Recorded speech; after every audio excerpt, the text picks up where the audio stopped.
అటువంటి వారికి ఉత్తరోత్తర జన్మల యందు మహాకవులు అవుతారని ప్రతీతి. ఆ చంద్రరేఖలోంచి అమృత బిందువులు చుక్క చుక్క చుక్క చుక్క పడుతుంటాయి. అప్పుడప్పుడు ఒక్కొక్క బిందువు పడుతుంటుంది, సన్నటి రేఖ కాబట్టి. ఆ బిందువు పడుతుంటే ద్వాదశాదిత్యులు కిరీటంలో మణులుగా ఉన్నారు కదా, ఇందులోంచి ఓ ఇలా వెడుతుంటాయి కిరణాలు. ఈ పైనుంచి అమృతపు బొట్టిలా కింద పడుతుంది. వాన బిందువులోకి సూర్యకిరణం ప్రవేశించింది అనుకోండి, మనం చిన్నప్పుడు చదువుకున్నాం, ఏమవుతుంది, ఆకాశంలో ఇంద్రధనస్సు ఏర్పడుతుంది, విబ్జిఆర్ 7 రంగులతోటి. అమృత బిందువు కింద పడుతున్నప్పుడు ఈ ద్వాదశాదిత్యుల్లోంచి వెళ్ళినటువంటి ఒక సూర్యకిరణం ఆ అమృత బిందువుని తాకింది. తాకగానే ఒక పెద్ద ఇంద్రధనస్సు పడింది. ఇప్పుడు ఆ ఇంద్రధనస్సు ఎక్కడ పడాలి? అమ్మవారి కిరీటం మీద పడాలి. ఇప్పుడమ్మా నీ కిరీటం వంక చూస్తే మణులు ఒకటే కనపట్టలేదు, 7 రంగులు కనపడుతున్నాయి. అవి ఎందుకు కనపడుతున్నాయో తెలుసా? పడుతున్న అమృత బిందువుని ఈ సూర్యకిరణం తగిలితే పడ్డాయి. ఏ చిత్రకారుడైనా మణులను గీయగలడు, చంద్రరేఖని గీయగలడు. పడుతున్న చంద్రరేఖలోకి సూర్యకిరణం వెళ్ళి తగిలితే వచ్చిన ఇంద్రధనస్సుని గీయలేడు. ఎందుకంటే అది ప్రాసెస్. అలా పడుతూ ఉండగా, ఇది వెడుతూ ఉండగా అలా ఎవరు గీస్తారు? అది ధ్యానమునకే దొరుకుతుందంతే. అలా ధ్యానంలో దొరికిందా వాడు అదృష్టవంతుడు. కార్తీక మాసంలో వచ్చేటటువంటి కృష్ణ చతుర్దశి తిథి నాడు మాత్రం ఎలా చూడాలో తెలుసుకుని ఆకాశం వంక తూర్పుకి పశ్చిమానికి చూస్తే మీకు అమ్మవారి యొక్క కిరీట దర్శనం అవుతుంది. కానీ అది ఎలా చూడాలో, ఎలా ఉండాలో ఇప్పుడు నేను ఆ శ్లోకం గురించి చెప్పడం అంటే మాటలు కాదు, అక్కడే ఉండిపోతాను కాబట్టి నన్ను క్షమించండి, ఇప్పుడు నేను దాన్ని స్పృశించాను. కాబట్టి ఎప్పుడైనా మళ్ళీ మీకు సౌందర్య లహరి గురించి చెప్పినప్పుడు ఆ విషయం చెప్తాను. ఆ కిరీటము మీద 7 కాంతులు పడతాయి, అది చూడవచ్చు. కార్తీక మాసంలో ఒక పెద్ద అనుగ్రహం, అమ్మవారి కిరీట దర్శనం అవుతుంది. అందుకే రూప చతుర్దశి అని పిలుస్తారు దాన్ని. కనుక అమ్మ, సూర్యచంద్రులు ఇద్దరు ఎవరు? నీ కిరీటంలో మణులు, నీ కిరీటం మీద ఇంద్రధనస్సు పడ్డానికి కారకులు. వాళ్ళకి నీ పాదములలోంచి వచ్చే కాంతికి పోలిక. ఎక్కడ సరిపోతారమ్మా సూర్యచంద్రులు? అందుకని తధానో భాస్వత్త అమృత నిలయో. సూర్యుడు నీ పాదముల ముందు పనికిరాడు, చంద్రుడు అసలు పనికిరాడు. లోహిత వపుహు ఓ కొత్త సిద్ధాంతం పట్టుకొచ్చారు. సూర్యుడు చంద్రుడు తర్వాత ఏ గ్రహాన్ని చెప్పాలి? అంగారకుడు. ఇప్పుడు ఈ అంగారకుడు ఎర్రగా ఉంటాడు, అమ్మవారు ఎలా ఉంటుంది? ఎర్రగా ఉంటుంది. సర్వారుణ అనవద్యాంగి, ఎర్రటి కాంతితో ఉంటుంది అమ్మవారు. ఎర్ర కాంతితో ఉన్న అమ్మవారి యొక్క కాంతిని చూస్తే కుజగ్రహం జ్ఞాపకానికి వస్తోంది. కుజగ్రహం ఏం చేస్తుంది జాతకంలో అంటే, కుజగ్రహానికి ప్రధానమైనవి అంటే, నేను అన్ని విషయాలు స్పృశించట్లేదు, ఇప్పుడు జ్యోతిషాస్త్రంలోంచి ప్రధాన విషయాన్ని మాట్లాడుతున్నాను.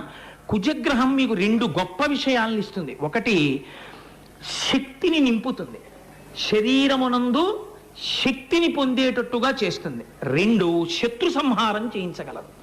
శత్రువులు పడిపోవాలి అంటే అంగారక గ్రహం యొక్క ఉపాసన, అంగారక గ్రహం యొక్క అనుగ్రహం ఉండాలి. ఉంటే ఈ 2 ప్రసరిస్తాయి జాతకుని యందు. మూక శంకరులు అంటున్నారు, అమ్మా నీ పాదముల యొక్క ఎర్రటితనాన్ని చూస్తే అంగారక గ్రహం జ్ఞాపకానికి వస్తోంది. కానీ ఒక్క విషయం చెప్పాలమ్మా, అంగారక గ్రహము తనంత తానుగా ఒక వ్యక్తికి శక్తిని ఇయ్యగలదా? ఇయ్యలేదు. ఎలా వస్తుంది శక్తి? అంగారక గ్రహము ద్వారా అమ్మవారు అనుగ్రహిస్తుంది. యాదేవి సర్వభూతేషు శక్తి రూపేణ సంస్థిత. అమ్మవారే సమస్త భూతముల యందు శక్తి రూపంగా ఉంది. అందుకే మీరు రోజు ఇక్కడ కుంకుమార్చన చేసేటప్పుడు లలితా సహస్రంలో మూలాధారైక నిలయ బ్రహ్మగ్రంథి విభేదిని ఆ నామాలు చెప్తూ కుంకం పడుతోందనుకోండి, ఏ ఏ స్థానముల యందు ఏ ఏ శక్తులు ఉండాలో ఆ శక్తులు నిలబడతాయి. ఆవిడికి ఇంత కుంకం సువాసిని వేస్తే చాలా ఆవిడ పొంగిపోతుంది అంతే. ఎందుకంటే ఆ సువాసినిత్వం ఆవిడ వల్లే నిలబడింది కాబట్టి. కనుక అమ్మ, ఇప్పుడు ఆ ఎర్రతనాన్ని చూసి అంగారకుడిని చెప్పేయడానికి కుదురుతుందా? కుదరదు. అంగారకుడు శక్తిని ఎలా ఇవ్వగలుగుతున్నాడు? నీ అనుగ్రహం వల్ల శక్తిని ఇస్తున్నాడు ఆయన. 2, అంగారకుడు ఏం చేయిస్తాడు? శత్రు సంహారం చేయిస్తాడు. కానీ అంతఃశత్రు సంహారం చేయించగలడా అంగారకుడు? చేయించలేడు. ఆ అంతఃశత్రువులు ఎవరు? కామక్రోధ లోభ మద మోహమాత్సర్యములు. వీటిని ఎప్పుడూ కావాలి కావాలి కావాలని మనస్సు ఎవరి ద్వారా పొందుతుంది? ఇంద్రియముల ద్వారా పొందుతుంది. ఇంద్రియములను గెలవడం అంత తేలిక? లోకములన్నియున్ గెలిచినాడవింద్రియానీకము చిత్తమున్ గెలువనేరవు నిన్ను నిబద్దు చేయు భీషణ శత్రులార్బుర ప్రభిన్నుల చేసిన ప్రాణికోటిలో నీకు విరోధి లేదొకడు నిర్పున చూడుము ధనవీశ్వర అంటాడు ప్రహ్లాదుడు. ఇంద్రియాని బలిష్టాని నియుక్తాని మానద అపక్వస్య ప్రకుర్వంతి వికారాం స్థాననేకశః భ్రమన్ సర్వతీర్థేషు స్నాత్వా స్నాత్వా పునః పునః నిర్మలం మనో యావత్తావత్ సర్వం నిరర్ధకం అంటాడు వ్యాసుడు దేవి భాగవతంలో. ఇంద్రియములు పరమశక్తివంతములు, వాటిని ఎవ్వరూ నిగ్రహించలేరు, చాలా కష్టం. కన్ను ద్వారా మనసు చూడకూడని చూడాలని కోరడం మొదలెట్టింది అనుకోండి, చాలా కష్టం నిగ్రహించడం. ఇంద్రియాల్ని గెలవడం చాలా గొప్ప, అవి అసలు శత్రువులు. మనుష్యుడు అంతఃశత్రువుల్ని గెలిస్తే వాడు ఏది పొందాలో అది పొందేసినట్టే. ఇది కేవలము అంగారక గ్రహము చేయించగలదా? అమ్మవారి అనుగ్రహము చేయించగలదు. పంచతన్మాత్రశాయక, చెరుకు విల్లు పంచబాణాలు ఆవిడ దగ్గరున్నాయి. అందుకని అమ్మవారైతే మీ చేత అంతఃశత్రువులను గెలిపించి తన పాదముల వైపుకి తిప్పుకుని మిమ్మల్ని తీసుకెళ్లి శంకరుడితో కలపగలదు. కాబట్టి అమ్మ, అంగారక గ్రహం ఎర్రగా ఉంటుంది, నీ పాదాలు ఎర్రగా ఉన్నాయని ఎరుపుని లక్ష్యంగా పెట్టుకుని నీ పాదాలతో కుజగ్రహాన్ని ఎలా పోలుస్తావమ్మా? పోల్చడం కుదరదు. అందుకని నేను పోల్చనమ్మా, అంగారకుడికి నీ పాదాలకి సంబంధమే లేదు. అంగారకుడు నీ పాదముల యొక్క వైభవము ముందు తీసికట్టు. తీసేశారు ముఖ శంకరులు. కాబట్టి దధానో భాస్వత్త అమృత నిలయో లోహిత వపుః వినమ్రాణాం సౌమ్యో. ఇదో చిత్రమైన ప్రతిపాదన. వినమ్రులై ఉన్న వారికి అమ్మా నువ్వు సౌమ్యమైనటువంటి దానివి, లేదా వినతులైనటువంటి వారికి నువ్వు ఇచ్చేటటువంటి కటాక్షమును పరిశీలించినప్పుడు నాకు బుధగ్రహము జ్ఞాపకమునకు వచ్చుచున్నది. బుధనకు చాలా సౌమ్యమైనటువంటి గ్రహం కాబట్టి ఆయన్ని సోముని యొక్క కుమారుడు పరమ సౌమ్యుడు అయిన అటువంటి బుధగ్రహం జాతకంలో ఏం చేస్తుంది అంటే, నేను ప్రధాన లక్ష్యాలు మాత్రమే చెప్తున్నాను సుమండి. వ్యాపార వ్యవహార దక్షతలను కల్పించగలిగినటువంటి శక్తి బుధగ్రహము యొక్క అనుగ్రహం చేత ప్రసరిస్తుంది. బుధగ్రహం బలంగా ఉందనుకోండి జాతకంలో, ఈ రెండు ఉంటాయి. అయితే మీరు ఒకటి ఆలోచించండి, వ్యాసుడు లలితా సహస్రనామ స్తోత్రంలో అమ్మవారిని ఒక నామం పెట్టి పిలుస్తారు, సచామర రమావాణి సవ్య దక్షిణ సేవిత అని. మనం ఎప్పుడైనా అత్యంత ప్రధానమైన పదార్థాలన్నీ కుడి పక్కన పెట్టుకుంటాం, అంత ప్రధానము కావు పోలికలో అనుకున్న దాన్ని ఎడం పక్కన పెట్టుకుంటాం. మీరు పూజ చేసుకుంటున్నారనుకోండి, మీ పూజా సామాగ్రి ఎడం పక్కన ఉంటే మీకు పూజ విషయంలో అవగాహన లేదు అని తెలిసిపోతుంది. ఎందుకంటే మీరు అస్తమానం ఎడం చేత్తో అగరత్తు తీసి ఎడం చేత్తో కర్పూరం తీస్తున్నారంటే పదార్థం దూష్యమైపోతుంది. మీ పూజా పరికరాలన్నీ మీరు పూజ చేసేటటువంటి మందిరంలో కుడి చేతి వైపు కబ్బోర్డ్లో ఉండాలి. ఎప్పుడు కుడి చేతి వైపు నుంచే వస్తువు తీసుకోవాలి మీరు, తప్ప ఎడం చేత్తో ముట్టుకున్నారంటే దూష్యం అయిపోయిందనమాట వస్తువు. మీరు చూడండి, అమ్మవారు కూర్చుంటే అమ్మవారికి కుడివైపున సరస్వతీదేవి ఉంటుంది, ఎడం చేతి పక్కన లక్ష్మీదేవి ఉంటుంది. ఎడమ పక్కన లక్ష్మీదేవి, కుడి పక్కన సరస్వతీదేవి ఉండి అమ్మవారికి విసనకర్రలు పెట్టి విసురుతుంటారు. ఇప్పుడు మీరు అమ్మవారి పాదాల దగ్గర ఇలా నమస్కారం చేస్తే రెండు వైపుల గాలి మీ తలకి తగులుతుంది. ఎడమ పక్కన లక్ష్మీదేవిని ఎందుకు పెట్టారు? సరస్వతీ కటాక్షము లేని లక్ష్మీ కటాక్షము భయహేతు. ఏమో ఎవడు ఎక్కడ సంతకం పెట్టించి ఏం చేసేస్తాడో అన్న భయమే ఉంటుంది. సరస్వతీ కటాక్షం ఉందనుకోండి, అమ్మ బాబో ఆయన దగ్గర మనం ఏమైనా చేశామంటే ఆయన మన్ని చిత్తు చేస్తాడని భయం ఉంటుంది. అందుకని సరస్వతీ కటాక్షముతో కూడిన లక్ష్మీ కటాక్షము శాశ్వతత్వము, సరస్వతీ కటాక్షము లేని లక్ష్మీ కటాక్షము భయహేతువై కూర్చుంటుంది. అందుకని కుడి పక్కన సరస్వతి, ఎడం పక్కన లక్ష్మి ఉంటారు. కాబట్టి అమ్మ, వ్యవహారము వ్యాపారము ఈ రెండూ జరగాలంటే అసలు నిజానికి బుధగ్రహం చెయ్యగలదా? నీ పాదాలు పట్టుకున్న వాడికి రెండు వైపులా విసురుతున్నటువంటి ఆ స్వరూపాల అనుగ్రహంలోంచి నీ పాదాలలోంచి వస్తుందా నిజంగా? బుధగ్రహం ఇవ్వడం ఏమిటమ్మా? అదే నిన్ను సేవిస్తుంటే. కాబట్టి బుధగ్రహము కూడా నీ పాదములతో సరిరాదు. ఇన్ని తీసేశారు ఇప్పటికి. సూర్యగ్రహం, చంద్రగ్రహం, అంగారక గ్రహం, బుధగ్రహం 4 తీసేశారు. ఇప్పుడు 5వ గ్రహం గురించి మాట్లాడుతున్నారు. వినమ్రాణాం సౌమ్యో గురురపి. గురుగ్రహం గురించి మాట్లాడుతున్నారు. గురుగ్రహం అన్ని గ్రహాలలోకి చాలా గొప్ప గ్రహం. గురుగ్రహానికి జ్యోతిష శాస్త్రంలో ఒక గొప్పతనం ఉంది. మిగిలిన గ్రహాలు ఏవైనా సరే పాపస్థానములలో ఉండి కొంచెం జాతకుండి బాధ పెట్టేటట్టుగా ఉంటే దానికి ఆ శక్తి ఉంటుంది. గురుడే క్షీణించాడు అనుకోండి, కొంచెం జాతకం ఇబ్బందిలో ఉంటుంది. గురువు చాలా శక్తివంతుడు. అందుకే గురుగ్రహం తాలూకా అనుగ్రహాన్ని పెంచుకోవాలంటే జాతకంలో పెద్దలు ఒక మాట చెప్తారు. నీకు గురుగ్రహం జాతకంలో అంత బలంగా లేకపోయినా గురుగ్రహం అనుగ్రహాన్ని పొందాలంటే దక్షిణామూర్తి గుడికి వెళ్ళాలి. మౌనవ్యాఖ్య ప్రకటిత పరబ్రహ్మతత్వం యువానం వర్షిష్టాంతే వచదృషిగణైరావృతం బ్రహ్మనిష్టైః ఆచార్యేంద్రం కరకలిత చిన్ముద్రమానంద రూపం స్వాత్మారామం ముదితవదనం దక్షిణామూర్తిమీడే. ఆ శ్లోకం చెప్పి దక్షిణామూర్తి శ్లోకాలు చెప్పుకుంటే గురుగ్రహం యొక్క శక్తి పెరుగుతుంది. గురుగ్రహం అంత గొప్పది. నేను మీకు ఒక మాట చెప్తే మీరు నేను ఇలా చెప్పానేమి అని మీరు అనుకోకండి. నాకైతే వ్యక్తిగతంగా ఒక విషయం అనిపిస్తుంటుంది. మనకున్నన్ని వనరులు లేకపోయినా మనకున్నంత సహజమైనటువంటి నౌకా నిర్మాణ కేంద్రములు, నౌకాశ్రయములు, సాగర తీరములు, ఓడరేవులు తమిళనాట లేకపోయినా తమిళనాట అంత సంపత్తి, అంత పారిశ్రామికాభివృద్ధి, అన్ని ఐఐటీలు, అన్ని ఇండస్ట్రీసు ఎందుకు వచ్చాయో తెలుసా అండి? తమిళనాట మీరు అడుగు తీసి అడుగేస్తే రెండు కనపడతాయి. ఒకటి సుబ్రహ్మణ్యారాధన, ఎక్కడ చూసినా సుబ్రహ్మణ్యుడి గుళ్ళి. రెండు దక్షిణామూర్తి దేవాలయాలు. అన్ని చోట్ల దక్షిణామూర్తి ఉంటారు. కుజగ్రహం యొక్క శక్తిని పెంచగలిగిన వాడు, కుజగ్రహాన్ని అరికట్టగలిగిన వాడు సుబ్రహ్మణ్యుడు ఒక్కడే జాతకంలో. వేరొకరికి లేదు ఆ స్థాయి. గురుగ్రహాన్ని పెంచగలిగిన స్థాయి ఒక్కరిదే, దక్షిణామూర్తిది. ఈ రెండు దేవాలయాలు విపరీతం తమిళనాటంతా. నన్ను క్షమించండి, ఆంధ్రదేశమునందు తక్కువ. బహుశः ఇది కారణమై ఉండి ఉండవచ్చు అని నాకు అప్పుడప్పుడు అనిపిస్తుంటుంది. గురురపి, అమ్మా గురుగ్రహం చాలా గొప్పది కదా, అందుకని ఆ గురుగ్రహాన్ని ఇప్పుడు నీ పాదముల కన్నా తక్కువ అని చెప్పడానికి నా దగ్గర కొన్ని సాక్ష్యాలు ఉన్నాయి. నేనే అలవోకగా గురువు నీ పాదాల కన్నా తక్కువ అని చెప్పట్లేదు. ఎలా చెప్పగలుగుతున్నానో తెలుసా అమ్మా? అవిద్యానామంతస్తిమిరమిహిరో ద్వీపనగరి జడానాం చైతన్యస్తబకమకరంద శృతిచేరి దరిద్రాణాం చింతామణిగుణనికా జన్మజలధౌ నిమగ్నానాం దంస్ట్రా మురరిపువరాహస్య భవతి. అమ్మ నీ పాదాలు ఎటువంటివో తెలుసా? అవిద్యానామంతస్తిమిరమిహిరోద్వీపనగరి, అజ్ఞానం అనేటటువంటి చీకటిని తొలగగొట్టగలిగినటువంటి సూర్యోదయ ప్రదేశములు నీ పాదములు. ఎందుకు పనికిరానటువంటి జడుడైన వాడి యందు ఒక్కసారి తేనె పొంగినట్టు చైతన్యాన్ని పొంగేటట్టుగా చేయగలిగినటువంటి శక్తి కలిగినవి నీ పాదములు. దరిద్రాణం చింతామణి గుణనిక, దరిద్రుల పాలిట చింతామణుల వంటివి నీ యొక్క పాదములు.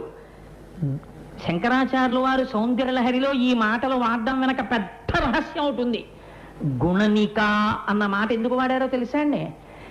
అక్షరాల్ని అంకెల్లోకి మార్చే సంప్రదాయం ఒకటి ఉంది.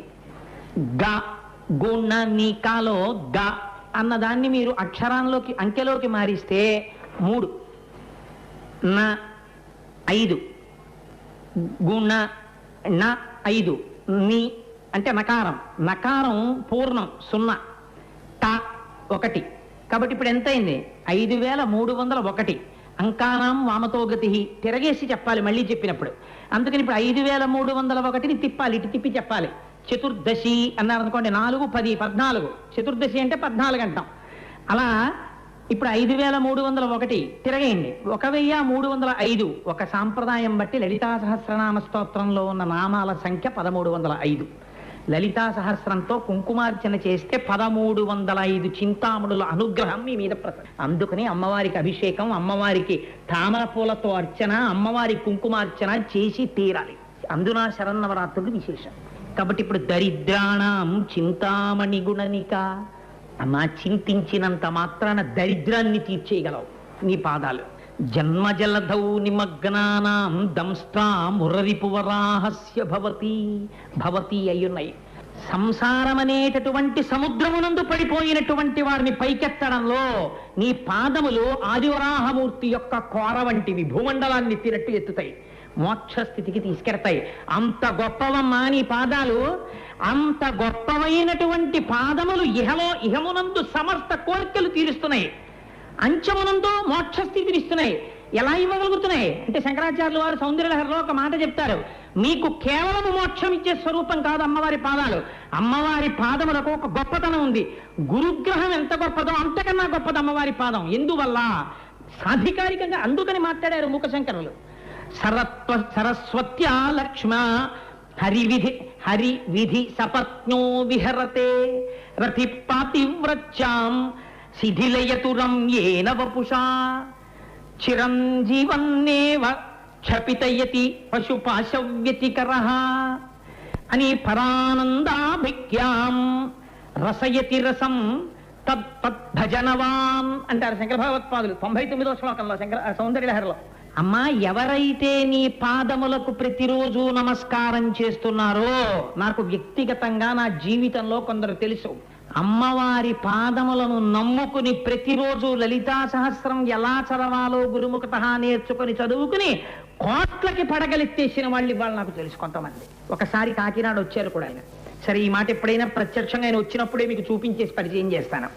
కాబట్టి అమ్మా, నీ పాదములు సరస్వతీదేవి అనుగ్రహాన్ని ముందిస్తాయి. మీకు ముందే చెప్పాను, సరస్వతి అనుగ్రహం లేని లక్ష్మీ అనుగ్రహం నిలబడదని.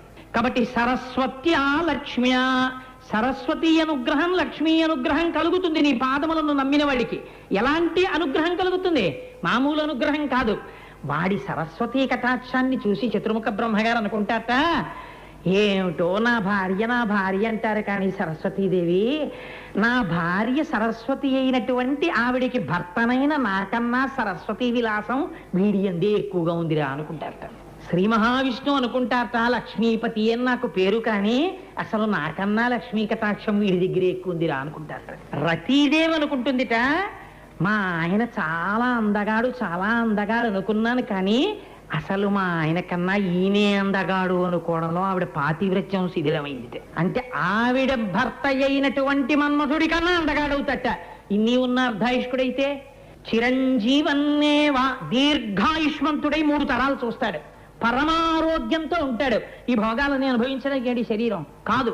పశుపాశవ్యతికరః, కొన్నాళ్ళు పోయిన తర్వాత అమ్మవారు తన అనుగ్రహాన్ని ప్రసరించి పశువు యొక్క పాశమును తీసేస్తుంది. పశువు అంటే ఏమిటో తెలుసా అండి? మన ఎలా కడతారని మీకు అనుమానం రావచ్చు. మన జన్మకే కొయ్య అని పేరు, మనం చేసిన కర్మకే తాడు అని పేరు, మనం కట్టబడ్డాం కాబట్టి పశువు అని పేరు. మీరు ఎంతమందిని మనసులో పెట్టి కట్టుకున్నారో అక్కడ తిరుగుతూ ఉంటారు. మా ఆవిడ, మా అబ్బాయి, మా ఆఫీసు, నేను ఇలా ఎన్ని బంధాలు నా మీద వేసుకుంటే అన్ని బంధాలకి నేను తిరుగుతూ గడ్డి తింటూ ఉంటాను. అమ్మవారు ఏం చేస్తుంది? తన కత్తి పెట్టి ఒక్కసారి నరికేస్తుంది. ఆ పాశాలు నరికేస్తే అన్ని పాశములు ఊడిపోతే ఇప్పుడు వాడు ఏమయ్యాడు? రసయితి రసాం తద్భజనవాన్, ఇక్కడే ఆనందానుభవాన్ని వాడు పొందేశాడు. ఇప్పుడు వాడి అనుభవము ఆనందము 2 కావు, తానే ఆనందమును పొందుతున్నాడు, తానే ఆనంద రూపం అయిపోయాడు, తానే అద్వైత రూపం అయిపోయాడు, తానే మోక్ష స్థితిని పొందించాడు.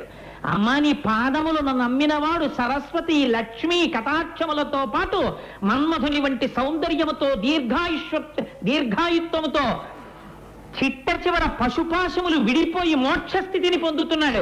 ఇన్ని స్థితులు కేవలము పాదములు నమ్మినంత మాత్రం చేత గురుగ్రహం వల్ల వస్తాయని చెప్పగలమా అమ్మా? కాబట్టి గురుగ్రహం గొప్పదా, నీ పాదాలు గొప్పవా? నీ పాదాలే గొప్పవమ్మా. గురువు ఏం చేస్తారు? శృతులు చదువుకుంటాడు, వేదం చదువుకుంటాడు, పురాణం చదువుకుంటాడు, స్మృతి చదువుకుంటాడు, తాను అనుభవిస్తాడు, మీకు చెప్తాడు. కానీ ఆ వేదాలన్నీ ఏం చేస్తున్నాయి? లలితాశాస్త్రం చెప్తాను తెల్లవారితే మీరు వేస్తున్నారు కుంకం అమ్మవారి పాదాల మీద. శృతి సీమంత సింధూరీకృత పాదాబ్జ ధూళికాయై నమః.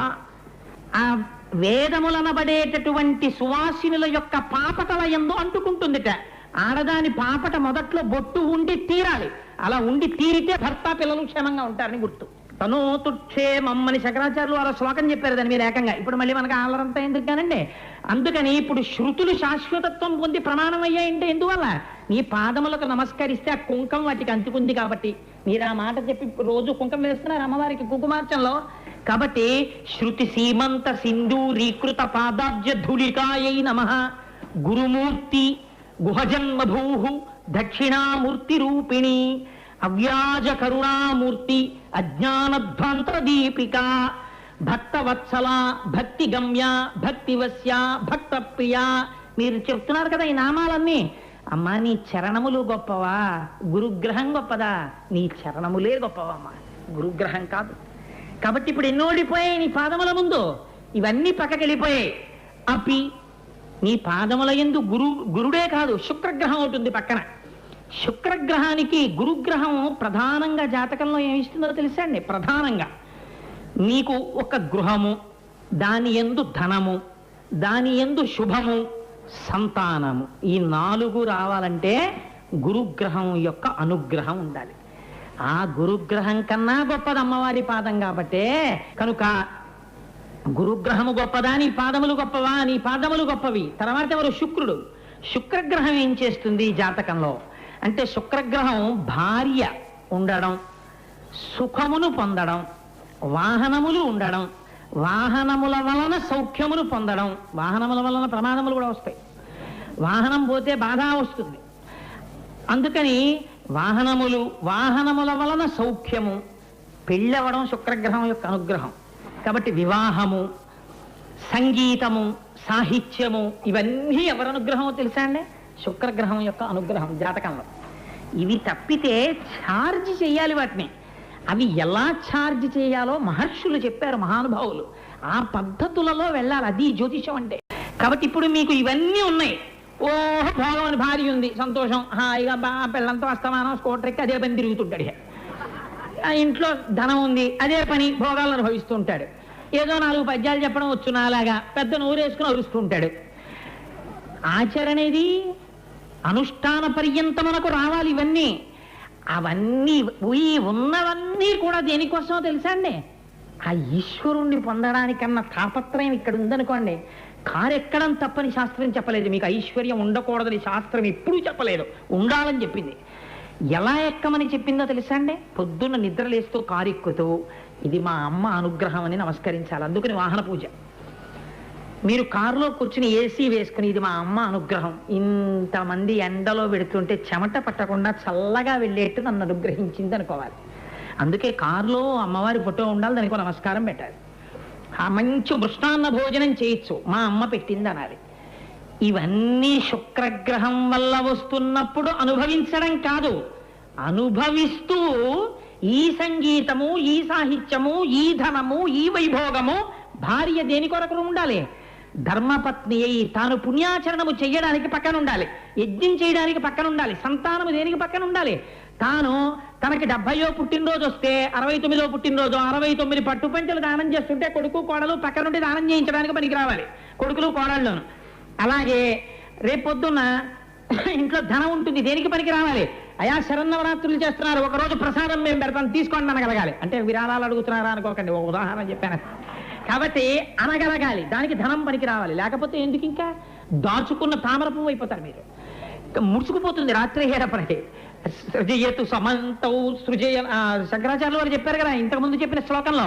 అందుచేత ఇవన్నీ దేనికి పనికి రావాలి? ఒక సంగీతం ఉంది, ఆ సంగీతం ఎంతసేపునో నన్ను మన్నించండి, జనరంజకత్వం కోసం పాడడానికి పనికి రాకూడదు, నాదోపాసన కావాలి. త్యాగరాజస్వామి దేనికోసం పాడుకున్నారు? సంగీతము కాదు, సంగీతము ద్వారా అయ్యని చేరుకోవడానికి, పరమేశ్వరుణ్ణి చేరుకోవడానికి ఉపయుక్తము కావాలి. సాహిత్యము కొరకు కాదు, జ్ఞాన కరునిలోని శారదయువోలే అంటారు పోతన గారు. దేనికి పనికి రావాలి? ఈశ్వరుణ్ణి చేరుకోవడానికి పనికి రావాలి. పోతన గారికి అంత కవన శక్తి ఉంది, దేనికి పనికి వచ్చింది?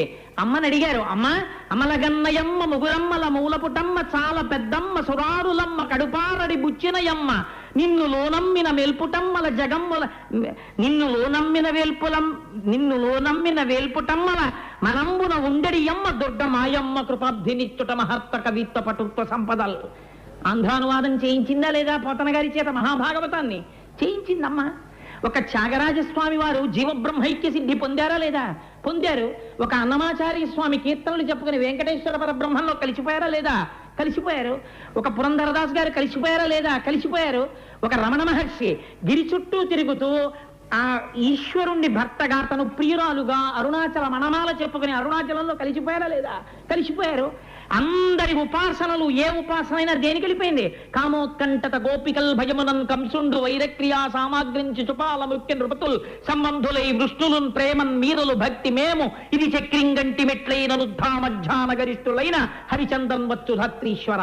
అన్ని మార్గాలు కదిలి కదిలి కదిలి కదిలి సముద్రంలో కలిసిపోయినట్టు అంకోలం నిజ బీజ సంతతరయస్కాంతోపలం సూచిక సాధ్వీ నైజ విభం లతాక్షిదుర్హం సింధు సరిద్వల్లభం ప్రాప్నోతీహ యథా తదాహ పశుపతేః పాదారవిందద్వయం చేతో వృత్తి రూపేత్య తిష్టతి సదా స భక్తిరిత్యుచ్యతే అంటారు శంకర భగవత్పాదాచార్యులు శివానంద లహరిలో. అలా ఈ ఉపాసనలు శుక్రగ్రహం వల్ల వచ్చినవన్నీ ఈశ్వరుణ్ణి చేరడానికి పనికి రావాలి. అలా కానప్పుడు భ్రష్టు పట్టించడానికి పనికొస్తాయి. అమ్మా, మార్గం చూపించగలిగిన నీ పాదములు గొప్పవా, కేవల వైభోగం అది గొప్పదా? నీ పాదములు గొప్పవి, శుక్రుణ్ణి నీ పాదాలు దాటే. కాబట్టి శుక్రగ్రహం నీ పాదముల ముందు పనికిరాదు, అది తీసేశాడు. మరి ఎవరు? గతౌ మందో శనిగ్రహం ఉంది. ఇప్పుడు ఆయనని ఎలా చెప్పాలి?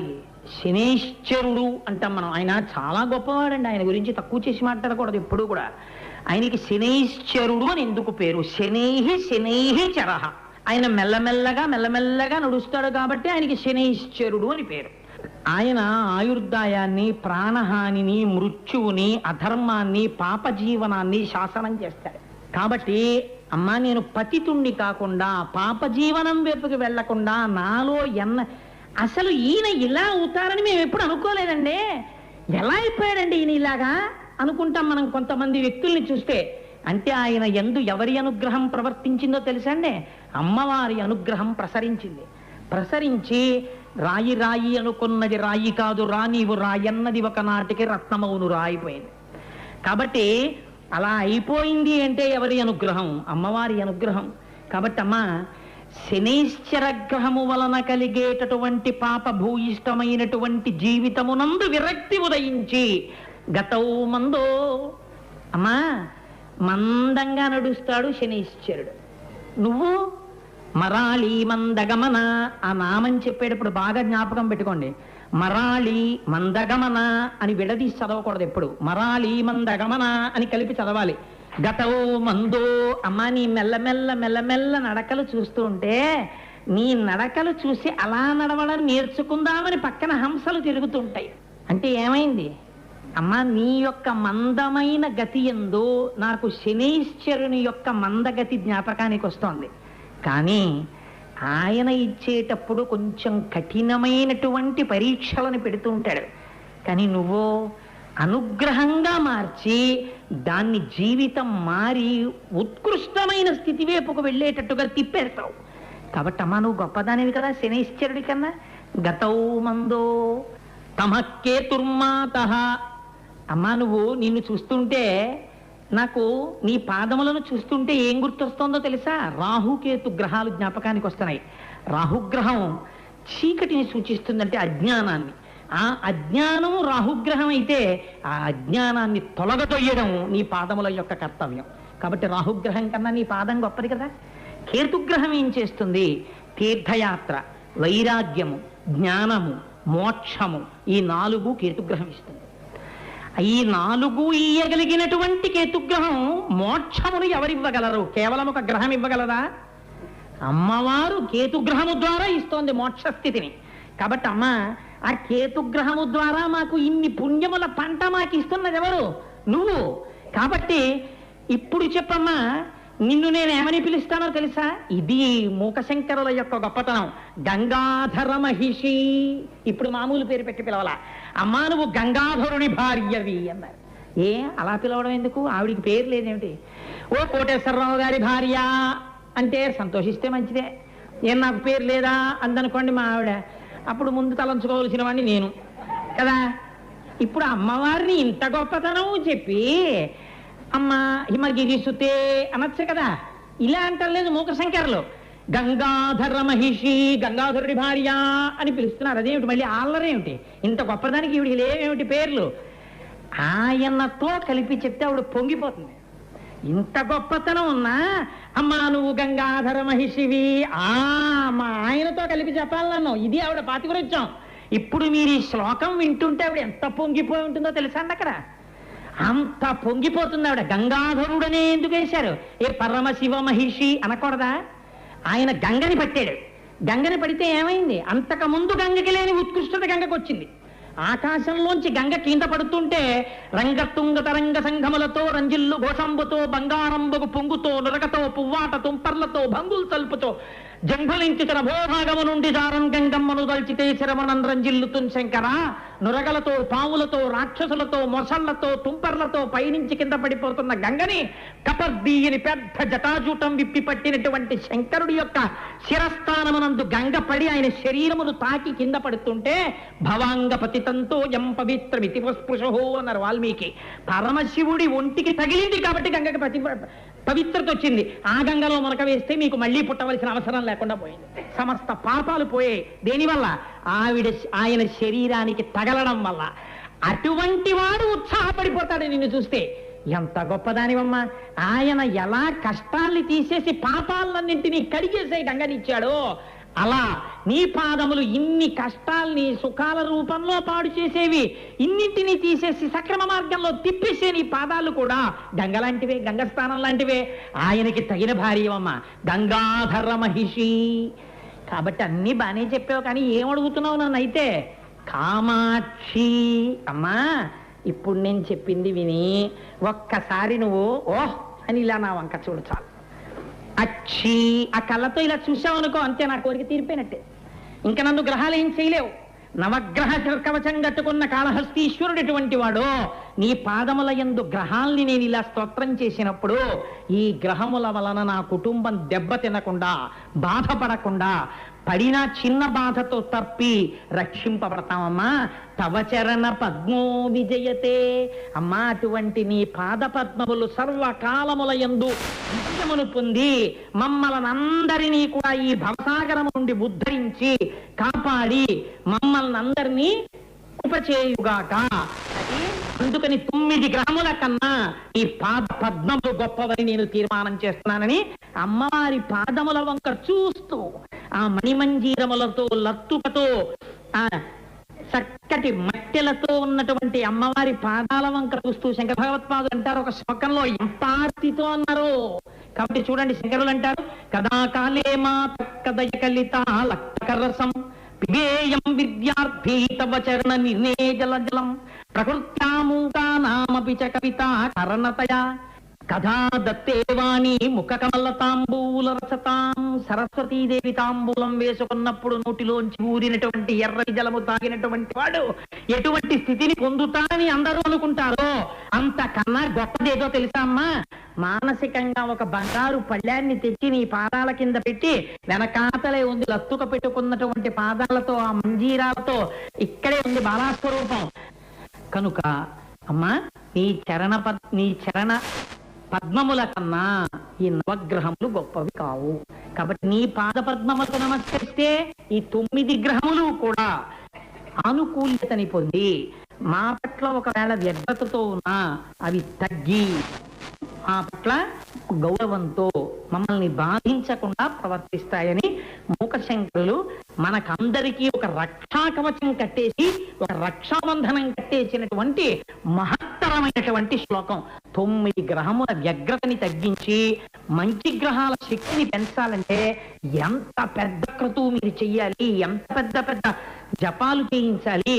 ఇన్ని అవసరం లేకుండా ఈ ఒక్క శ్లోకాన్ని మీరు రోజు పూజలో చెప్పుకున్నారనుకోండి, అన్ని గ్రహముల అనుగ్రహాలు మీకు.